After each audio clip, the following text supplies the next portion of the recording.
Xavier Darrow's bare was on full display, and Nisha, his crush, was staring right at them. "What is this? A twig and 2 raisins?" Thomas the school bully crackled as he held up Xavier's stolen trousers like a trophy. "I didn't know they made that small." Alice shrieked with laughter as Xavier scrambled for cover. But his foot slid in a puddle of mud, and he went down hard on his back, splashing muck all over Thomas's boots. Nisha turned her face in disappointment as the crowd's laughter got louder. In a fit of rage, Thomas stomped forward and cracked Xavier in the jaw. "Face it, Xavier, you're pathetic. You don't belong here. You're nothing." In a world where everyone was born with power, royal bloodlines, enchanted weapons, and beast companions, Xavier had nothing. No gifts, no house sigil, no warrior's destiny, not even a mother to defend him. It made him feel like the weakest person alive. And then, Thomas took it too far. "What would your dead mum say if she saw you flopping your little out like this?" And suddenly, something snapped inside Xavier as he sprung to his feet. "Roast me all you like, but say a word about my mum and I'll end you." The crowd erupted. "Fight! Fight! Fight!" And before he could think, Xavier grabbed Thomas's collar and hurled him backward like a sack of flour. Thomas smashed into a stack of training dummies as gasps rippled through the crowd. Xavier's eyes darted back at his own hands. What the hell just happened? Did I do that? Just then, a voice tore through the chaos. "What in the gods' names is going on here?" It was Priest Jeffrey, head of the training school. "Get your clothes on and report to my chamber now," Jeffrey bellowed with fury. "I'm gonna make you pay for this, you small orphan." Thomas staggered upright with blood dripping from his cheek. As Xavier yanked up his trousers, he locked eyes with Nisha. She looked afraid. Everyone thought was Xavier's naked ass going to be thrown out of the training school. But little did they know something far worse is coming for Xavier. "I've tolerated your grades for too long, Darrow," Priest Jeffrey growled, slamming the door behind them. "But brawling outside combat drills, assaulting another student, this could ruin everything." "He insulted my mum," Xavier muttered. "I don't care." Jeffrey's fist smashed onto the table. "Do you have any idea what you've done?" "I defended myself." "No." Jeffrey suddenly had fear in his eyes. "You displayed power that someone of your lineage shouldn't have." "What does this even mean?" Xavier reeled with confusion. "It means you're no longer just a failure. You're a threat." And suddenly, Jeffrey reached into his robe and flung a black sealed parchment, stamped with a silver phoenix. "I should expel you and cast you out into the gutters of District 5, but I won't. Because now, they've summoned you." "Who's they?" Xavier asked. "Take this. Go home. Wait till you get instructions. And pray to the gods you haven't just started something that can't be undone." Who are these people that have summoned Xavier? Did he really have powers no one thought? And what would they do to him? Xavier stared at the black sealed parchment as he walked home. He was so lost in thought, he didn't notice the figure until he nearly slammed into him. "You've been marked, boy," said the man.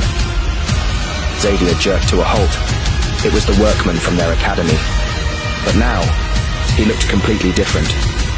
He was cloaked in black, sharp-featured, and his eyes were the color of split stone. "That sigil only goes to one kind of person, the kind the kingdom fears most." The man continued. "What do you mean by that?" Xavier demanded. "Your mother tried to tell you something before she died, didn't she? About your father? About the power inside you." Xavier's blood ran cold. "What? Who are you?" "I am Kellen," the man said, "and I was there. The night Dana Darrow died." "No, you are lying." "I know her final words," Kellen said coldly. "Xavier will see his father again. He will become..." "Become what?" Xavier snapped. "Do you know where my father is?" Kellen took a step forward. "You want answers? Survive the lesson first." Before Xavier could react, the man moved like a shadow and crashed his fist into Xavier's ribs, sending him stumbling backward. Lesson 1. Pain. Xavier gasped, doubling over, only to duck just in time as Kellen's fist came for his jaw. "I'm not a fighter," Xavier choked. "I'm just a powerless nobody." Kellen leapt, twisted midair, and struck the wall, launching back with an elbow aimed for Xavier's head. "Stop it," Xavier shouted, and suddenly blast of green light erupted from his hands, slamming into Kellen and hurling him 10 feet backward. Xavier gasped. Did I do that?" Kellen rose without a scratch and tossed a small weathered box from his robe. Inside, resting on dark velvet, was a black metal ring, etched with a silver phoenix, the same mark as the parchment. "I tried to get this to you the night she died," Kellen said. "The healers had confiscated it from your mother. Took me years to track it down." As soon as Xavier turned the ring over in his palm, the metal pulsed against his skin, and his vision tore open. He saw his mother in chains, a burning city, and a man with his own face, but older, wearing a crown of fire. He gasped and staggered back. "Your mother feared that your power might consume you. That's why she hid the truth. That's why she begged me to train you." "Why is this happening to me?" Kellen didn't answer. "You have 2 weeks before they come for you and rip out your powers." "Who's they?" "The ones who sent that parchment," he said. "You weren't summoned to be tested, Xavier.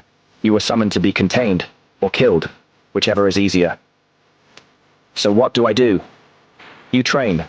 Hard. Learn to control the power, unlock what she left you, and survive the trial of origin." "Lesson 2 begins tomorrow," he said, and vanished. Xavier barely reached home, still reeling from the day, and out of nowhere a boot flung towards him. "You're lucky the academy didn't expel you." It was his uncle. "We'll kick you out if we have more trouble," added his aunt. Xavier huffed and headed out into the small dirt yard at the back of the house. He lay across his makeshift couch of millet sacks, but he couldn't relax. He kept replaying the day in his head. What was his mother hiding from him? Was that just a vision, or a warning? And should he even trust Kellen? But what choice did he have? The next day at Marcus Academy, life was back to normal. Falconry, folklore, 3 hours of jousting practice and endless humiliation. "Hey, Xavier," a voice said behind him. "You scared me with that thing you did, throwing Thomas like that. It felt wrong, like you lost control." "I'm sorry, Nisha. I didn't mean to. That wasn't me." Xavier almost had tears in his eyes. "I don't think we should hang out anymore," she said and walked away. Xavier didn't try to stop her. He couldn't. But he needed answers now. Time was running out. So later that night, Xavier decided to risk everything and trained again with Kellen in the warehouse on the city's edge. But the training wasn't solo. Kellen stood beside a new figure. She was beautiful and deadly, like a blade in human form. "This is Charlotte. She'll be joining you," Kellen said, and left. Her eyes scanned Xavier like a puzzle she already knew how to solve. They sparred under firelight. She was fast, fluid. Every strike of hers forced, and finally she grabbed his wrist, flipped him to the ground. Xavier landed with a grunt, blinking up at her as she straddled him for the pin. "I win," she breathed, eyes locked on him. Xavier's heartbeat thundered. Her skin glowed under the torchlight. Her hair spilled over one shoulder as she leaned in closer. Their lips hovered, one breath apart. "Are you ever going to kiss me?" Charlotte murmured. "Or must I do everything myself?"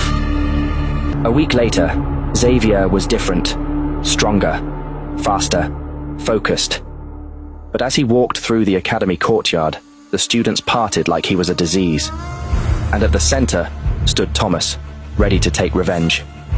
"So Raisin got himself a girl now," he crowed. Xavier kept walking. Thomas stepped in front of him. "Does she know your own mum threw herself off a bridge to get away from you?" Xavier clenched his fists. "Tell me, Xavier, what's it like to be abandoned by everyone?" "Don't!" Charlotte clutched his hand. But it was too late. Something that had snapped inside Xavier earlier snapped again. A shockwave of green and gold energy exploded from Xavier's body, lifting Thomas off the ground, and slamming him through 2 stone pillars. Charlotte screamed in horror, and the last thing Xavier saw before everything went black was Kellen's silhouette in the doorway.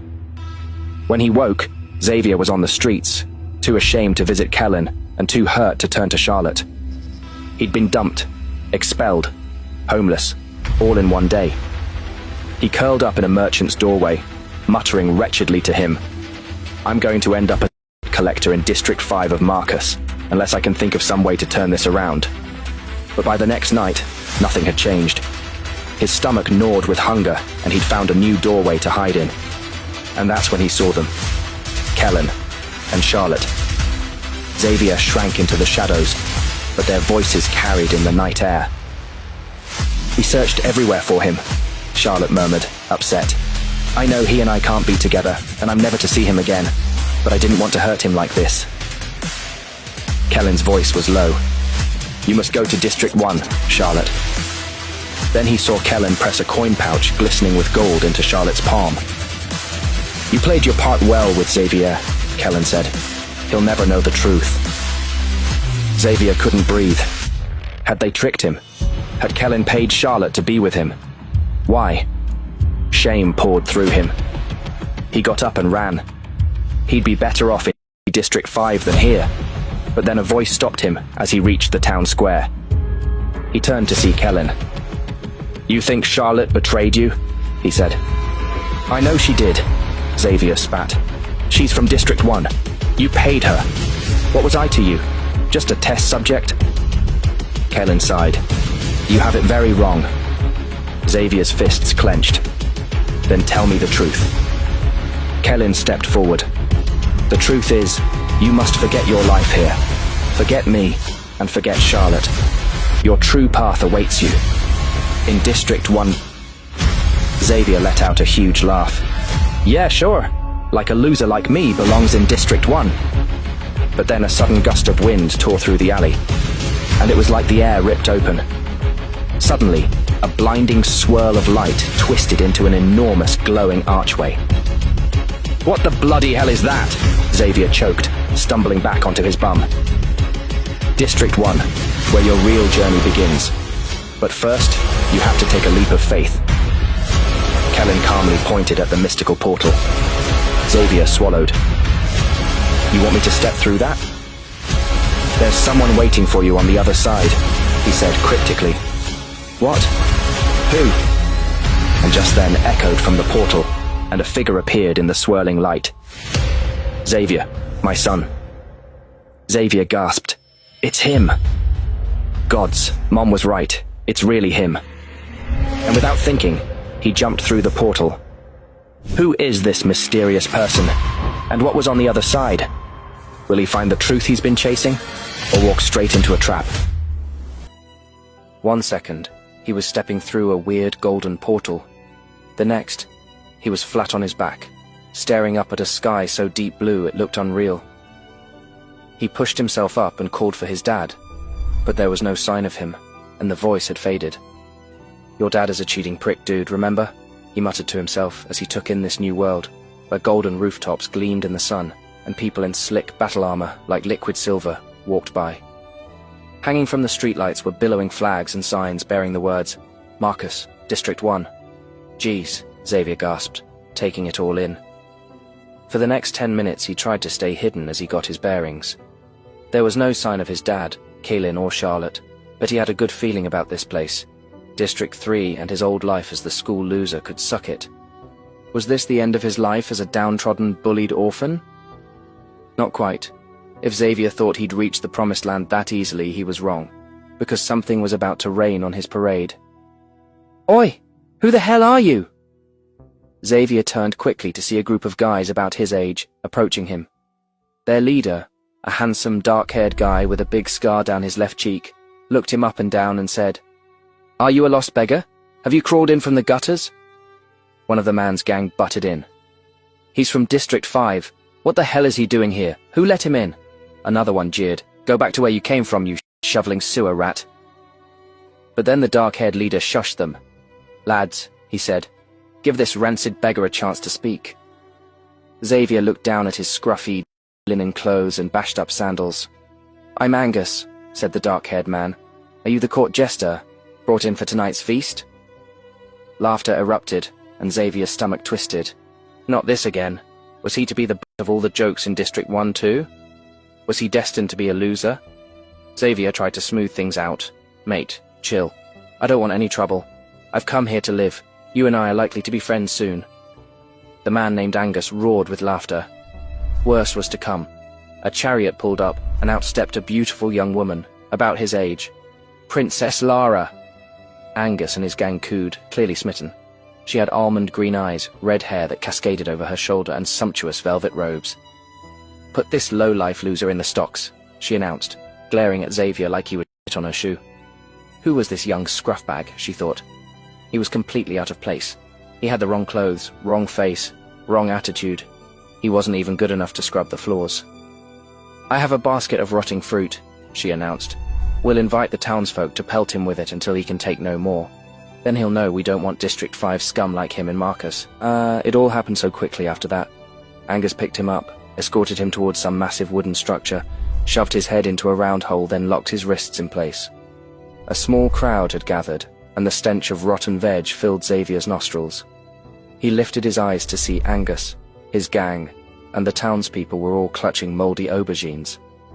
Xavier was just steeling himself for a pelting, when a thunderous voice made everyone freeze. Let him go at once. Angus of Ashen, you should be ashamed. Sorry, Chief Robert, quivered Angus. Just a bit of fun. Xavier lifted his head, then gasped. My life, he said. It's you. Who? Who had saved Xavier? Yes, said the man who was as familiar to Xavier as the back of his hand. It's me, Xavier, your father. Xavier gulped as his dad got him out of the stocks. Meanwhile, his tormentors fled, leaving them alone. Xavier suddenly felt very ashamed, but this made him angry. He'd not seen his dad for years. He was going to get it with both barrels. What are you doing here, Dad? Why did you abandon us? Why weren't you there when Mum died? Why did you leave me with your stupid, selfish brother and his wife? As the words gushed out of his mouth, hot tears began to fall down Xavier's face. And another thing, Xavier shouted. How the hell have I ended up in District 1? This place is for elite fighters and demigods and goddesses. His father dismounted his horse and knelt down beside him. Son, all I can say is there is a lot you don't understand yet. Yeah, you can say that again, Xavier said with a snotty sob. Everything will become clear soon, my boy. But first you need to do something very important for the family name. Like what? Xavier said. Get on the back of my horse and I'll show you, said Chief Robert. A few minutes later, they arrived in front of a colossal stone arena that stretched into the sky, its towers fluttering with brightly coloured flags. Ready? Said Richard Darrow, tying up his horse and leading Xavier into the arena, and Xavier started to feel very uneasy. Was this a trap? What was going on? He looked down at himself. He was still wearing his faded tunic and scruffy trousers. Then a voice boomed across the arena. The newcomer has arrived with his father, Chief Robert of the Darrow clan. We've arranged for him to take the power challenge. Gasps rippled around the stands, and a group of wise-looking warriors circled Xavier. Xavier, of District 3, you are to be tested, said an old man leading Xavier to a massive stone pillar, which had a glowing crystal at its center. This will measure your strength, Xavier, another elder said. Place your hand on it. Good luck, my son, Robert said with authority. This is your moment. Xavier didn't know what the hell was going on, but what could he do other than what the elder had asked of him? He took a deep breath before touching the stone, and thought of his mum. Then, all of a sudden, the fire he'd been experiencing for the last 6 months began to surge through his veins again. He pictured all the people who'd called him raisin and orphan scum in the past, and the second his skin connected with the crystal, it flashed gold, and a humongous bang tore through the air. Next, all hell broke loose again. The ground rumbled and golden letters burst into the sky like fireworks, saying 9 battle stars. The elders, the guards, his father, and the townsfolk suddenly fell silent, as if in shock. But before he had time to work out what was going on, the voice over the tannoy announced, "Take him to his true destination." And with that, Xavier was bundled into a carriage and rushed away in a flurry of horse hooves. His head was spinning. What did it all mean? Had he done terribly badly? Where was he being taken? Would his father abandon him again? Had he let him down? Why had everyone looked so shocked? Not long later, Xavier's carriage jerked to a stop in front of a majestic stone building. At the sound of the carriage, the main doors flew open, and a pair of masked attendants led him in through the door, across a grand hallway, up a sweeping staircase, and into a marbled chamber with a claw-footed bathtub at its center. The window next to it overlooked a vast, empty arena. What's going on?" Xavier said, but it was like everyone had taken a vow of silence.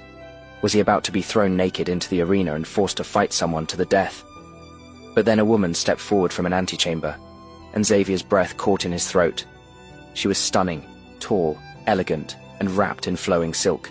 Her hair cascaded down her back like dark waves. She looked him up and down, then said, "Strip." Xavier gulped. "I'll keep my clothes on if that's okay," he said to the woman, but she only looked at him quizzically. "But how are we meant to prepare you in that case?" she said. Her voice wasn't cruel, it was calm. "You are to be bathed before the feast," she said, gesturing to the massive stone bath. It was steaming, filled with oils and flower petals. It looked so inviting. Xavier longed to wash the grime from himself. "There is no shame here, warrior," said the woman, as she started to peel off what was left of Xavier's ruined clothes. As soon as he was naked, the woman guided him down into the hot water. The woman didn't seem to have noticed, thank God. "You're strong," the woman said to him, "but you have been treated poorly." Xavier turned to look at her. "You don't think I'm a sewer rat?" he asked. A small, amused smile appeared on her lips. Only a fool would call a lion a rat. Xavier swallowed. What the hell was happening? By the time the woman had finished pampering him, he barely recognized himself. His hair was brushed, his skin was glowing from the scented oils. A bunch of attendants had brought in fresh clothes, and he was now wearing a modest yet smart brown karate-style robe and trousers, with a warrior's belt inlaid with gold around his waist. Xavier exhaled sharply as the woman appeared and placed a ring he hadn't seen in years on his finger. It was the ring his mother had tried to give him. "There," she said softly. "Now you are ready." "Please tell me what's going on," Xavier said. "Hush, warrior, you'll find out soon enough," she replied. Outside, a carriage awaited, and Xavier climbed in. The ride passed in silence, just like before. Then, at last, the carriage rolled to a stop before a grand palace, where it seemed the entire kingdom of Marcus had gathered. The building was adorned with velvet banners embroidered with golden phoenixes, and beneath this were the words, "Behold our new chief warrior, you." "Someone's in for a good night," Xavier thought, as he walked a marble path through the building and into a grand banqueting hall. The vast space was packed with people who looked like nobles, warriors, and scholars. Then, from the royal dais, a familiar voice cut through the noise. "Oh look, if it isn't the pathetic street rat. What's he doing here?" Xavier looked up to see Princess Lara, the young woman who'd ordered the townsfolk to pelt him with fruit until he went back to where he belonged. She was draped in silks, adorned with gemstones, and exuded nobility and arrogance. If he was about to be kicked out of Marcus, at least Xavier would never have to see her snotty face again. And just to make matters worse, she was sitting next to that Angus. "What the hell are you doing here, District 5 prick?" Angus sneered. "I should get the guards to throw your out of here, but I'll let it wait. You can see what you're missing, see what you can only dream of being a part of." And Angus was cut off by the sound of loud trumpets as a set of heavy doors swung open at the end of the room. A loud voice announced, "All stand for the King of Marcus." But Angus was too angry to stay reverent. "Your Royal Highness, before proceedings begin, I must make you aware of an invader," he boomed from his place at the high table. "A low-born wretch who does not belong here has snuck into this ceremony." All eyes landed on Xavier, including the king's. "Kill me now," Xavier muttered to himself. But the king didn't flinch. Instead, the king turned his head to Angus and shouted, "Silence!" Angus froze, and his superior expression drained from his face. The king stepped towards him. "Angus, kneel before Xavier." Xavier's heart pounded. Had he heard that right? "Did you hear me, Angus?" said the king. "Kneel before Xavier." Angus sank to one knee. He looked Xavier right in the eye, then bowed his head. You could have heard a pin drop. Xavier looked around bewildered. Lara's smirk had vanished. "Kneel all of you," commanded the king to the crowd, and then the mightiest of Marcus began dropping to their knees, one by one. They were all looking at Xavier as if he was a legend, not a loser. Xavier's mind reeled. Then the king himself knelt before Xavier, bowed his head, and pressed his lips to the ring on Xavier's finger and said, "It's time you learn what you really are." Why did the king suddenly kneel to a nobody from District 5? What secret powers run in Xavier's blood that his mother died to protect? And could he be the kingdom's long-lost heir, or its deadliest threat? Don't miss what happens next. Download the Pocket FM app for free and listen to the super hit show Battle Through the Heavens, only on Pocket FM.